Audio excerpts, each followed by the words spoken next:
विधिग्रंथ मनुसंहिता में इसका समर्थन किया गया है कि हत्यारे को प्राणदंड देना चाहिए, जिससे उसे अगले जीवन में अपना पापकर्म भोगना न पड़े। आठ राजा द्वारा हत्यारे को फांसी का दंड एक प्रकार से लाभप्रद है। इसी प्रकार जब कृष्ण युद्ध करने का आदेश देते हैं तो यह समझना चाहिए कि यह हिंसा परम न्याय के लिए है, और इस तरह अर्जुन को इस आदेश का पालन यह समझकर करना चाहिए कि कृष्ण के लिए किया गया युद्ध हिंसा नहीं है, क्योंकि मनुष्य या दूसरे शब्दों में आत्मा को मारा नहीं जा सकता। आठ न्याय के हेतु तथाकथित हिंसा की अनुमति है। शल्यक्रिया का प्रयोजन रोगी को मारना नहीं अपितु उसको स्वस्थ बनाना है। आठ कृष्ण के आदेश पर अर्जुन द्वारा किया जाने वाला युद्ध पूरे ज्ञान के साथ हो रहा है, उससे पापफल की संभावना नहीं है।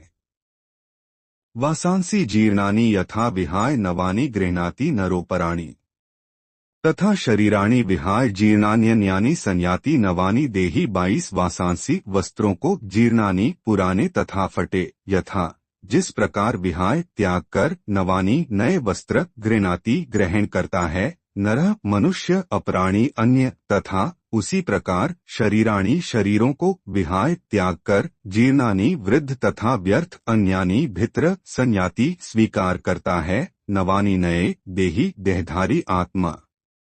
जिस प्रकार मनुष्य पुराने वस्त्रों को त्याग कर नए वस्त्र धारण करता है, उसी प्रकार आत्मा पुराने तथा व्यर्थ के शरीरों को त्याग कर नवीन भौतिक शरीर धारण करता है।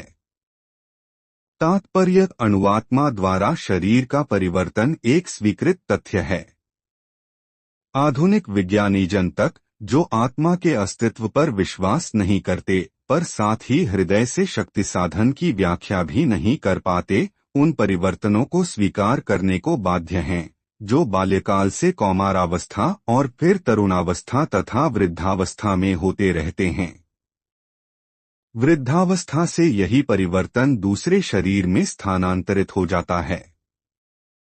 इसकी व्याख्या एक पिछले श्लोक में 2:13 की जा चुकी है। अणुआत्मा का दूसरे शरीर में स्थानांतरण परमात्मा की कृपा से संभव हो पाता है।